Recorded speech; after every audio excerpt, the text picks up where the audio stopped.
welcome back. We have another episode of Drink and Paint. Woo, go us.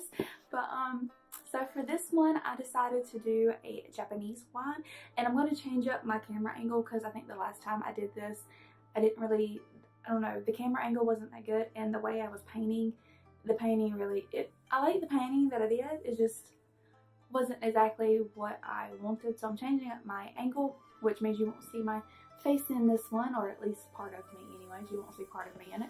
You'll mainly just see the painting, and I'll probably just play like some soothing ambient music while we paint, just so you can massage, so you can drink a little bit of wine or a little bit of liquor or whatever have you and relax some.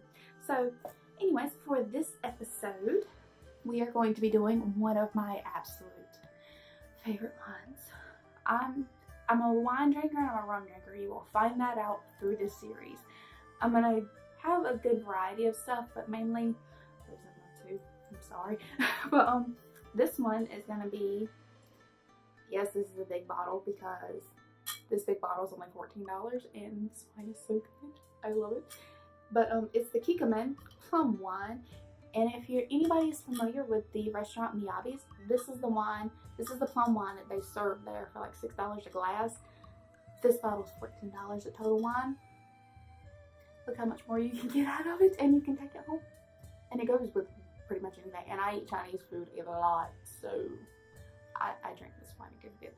But and I didn't tell you on the last episode what the alcohol by volume was. So this one is 11.5, and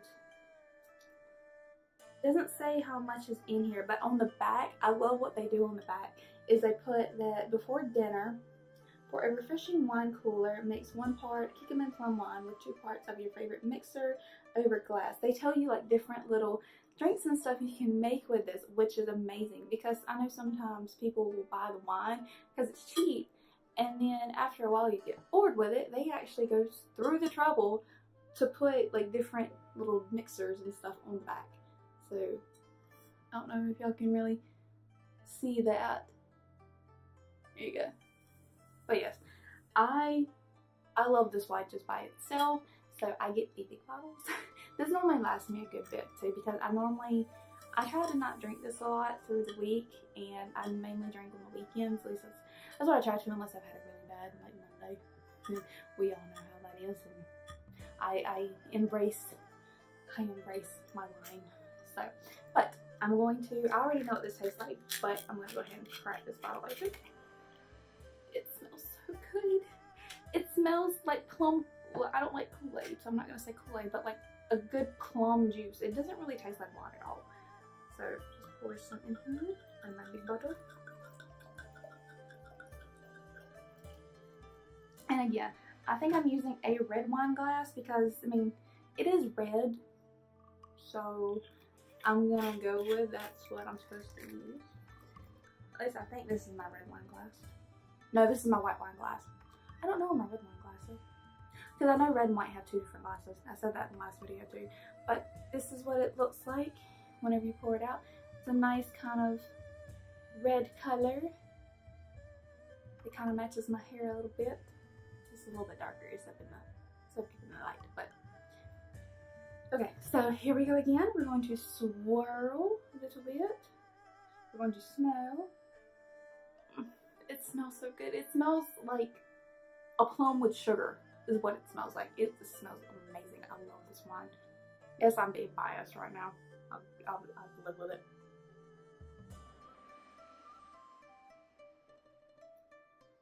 And again, you can taste that it's a fermented plum. You can taste that.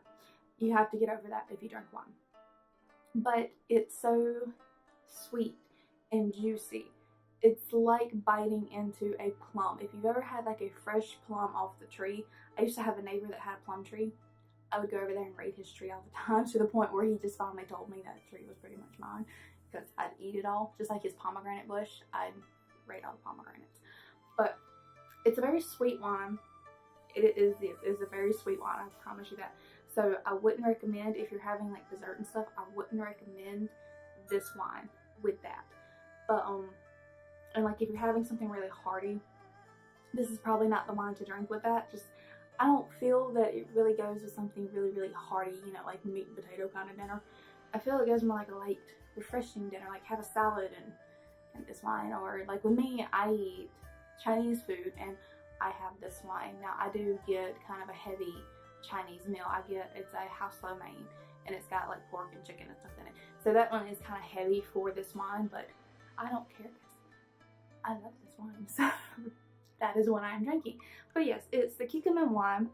And yes, it is the Kikkoman, like soy sauce and everything. They do a whole variety of stuff. But it's plum wine with natural flavors, is what they tell you on the bottle anyways. I haven't actually done my background homework on these, so I'm not entirely sure if that's correct or not. But yeah, again, I can buy this at my local Total Wine. I think some Greens have this. I'm not sure where else you might be able to pick this up. I know those are the only two places that I've actually found this particular wine. Now they have two bottles. They have this one, which is the big one, and it is, how big is this bottle? It's 1.5 liters is what it says on the back. Yeah, 1.5 liters. And they have another bottle that's half this size that is like $8. This one's $14, so I just opt and go ahead and get the big one because I know I'm going to drink this much. Now for like gifts and stuff, I think for Christmas this past year, I did give one of the small bottles to my aunt just because she likes wine, but she hasn't experienced enough with wine to actually know what she does and does not like. So I got her a small bottle. Now she's wanting a big bottle. So because that wine is, it's a really good sweet wine. It's basically a wine cooler, just a little bit more alcohol, just a teeny bit more alcohol. But enough about the wine and my thoughts on it. Like I said, it's like biting into a sweet plum with a little bit of a tart aftertaste is basically what that tastes like. Like you don't really get any other notes in it besides the plum and the sugar, and a little bit of a tartness. It doesn't have like a nutty or any other kind of notes like that. So moving on from the wine, let's get into the painting. Okay, so here we are set up for the painting. I like this angle a little bit better than the last one because I don't have to worry about the paint dripping, because I'm going to use the same technique, sorta. I'm just using a different tool, as you can see. But I am going to still kind of be using the same general technique. Now, I'm going to start off, since we are drinking a plum wine, I'm going to be inspired by that. And I'm going to use purple.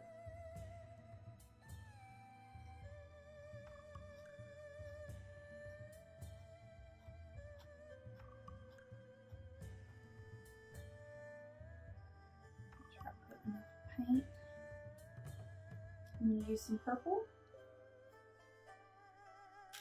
and I'm going to use, and I did change up my tool that I'm using.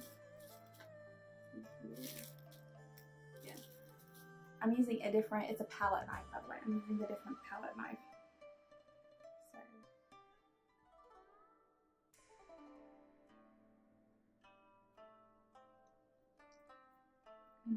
And this is going to be kind of girly to start off with, just mainly because we are drinking a girly kind of wine. So that's what I'm going to do. And we're going to go in with some light.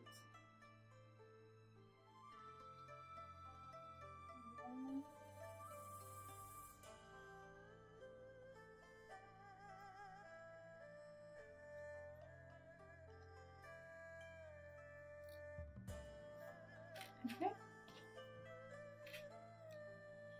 Now all I'm going to do is take the flat side of my palette knife and just kind of make little strokes, make the strokes out.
So, what do we think, people? This little random abstract representation. Okay. So I think I'm pretty much done with this. Y'all might not think this is the prettiest thing in the world, but I actually kind of enjoy it. Okay, so here we're back. We've got done painting our lovely painting, whatever you have created at home. This is what mine ended up being. Now there's a good close-up of it so you can really see. I know, like I said, I know some people probably think this is just random ugliness, but for me, I actually like it. So, you know, that's what art is all about. Self-expression. We're all different. We all come up with weird stuff. There are some things out there that's like a little swiggle line that is considered magnificent works of art. I'm like, I do that when I doodle. So everybody's different. This is what I come up with and I quite enjoy it. But I don't know how I'm going to display that though, about the angles and everything. And I may or may not, I don't know, depending on how I like it later, I may or may not put it up in the store. I have some better artwork up in my store because I actually prefer to do like faces and portraits and stuff. I prefer to do that. But this is just kind of a, let's have fun with it kind of thing. So, and plus, I can drink wine when I do this. So I can't drink wine when I do the other stuff because you have to stay kind of focused. But anyways, just remember to drink and paint. Okay, so I hope y'all enjoy this. I hope it was kind of relaxing for you. Like I said, it doesn't have to be the best thing in the world. That is what art is about. It's all about self-expression. It's all about having fun. And if we can mix a little bit of alcohol into it, we're doing something. But I hope y'all like this little series because it's kind of fun for me just so I don't have to actually plan and come up with an actual craft for us to do where we can just sit down with some globs of paint and put something on a canvas. Now y'all's might turn out amazing, you know, and something better than I could probably do. But like I said, this is just something for us to kind of relax from the day, learn about some alcohol, like some different kinds of alcohol, and do something and relax. Relaxation. Just have the relaxation in it. But hey Freya. My doggy interrupted me. But I hope y'all enjoyed this. Please leave me a comment down below if you want to keep seeing these types of videos, or if you think, or give me your comments about them. You know, whatever, honey. Hey, Freya. I see you. Sorry. Yeah, that's the doggy. There's your doggy. She's the little girl. She's so pretty. But she is, in other words, signaling me it is time to... Whoop. She's signaling me it's time to stop recording so we can go lay down and go to bed because it's past our bedtime. So I'm going to stop right here. Please remember to like, comment, and subscribe, guys, because I would love for y'all to be here for every video, even if it is random and kind of stupid to you. I'd still love for you to be here and see, because who knows? You might be inspired. You might say, hey, I can do something better than her, and you take it upon yourself to do that. By all means. But I will see you on the next episode. Thank you so much for watching and have a fabulous rest of your week. Bye, guys.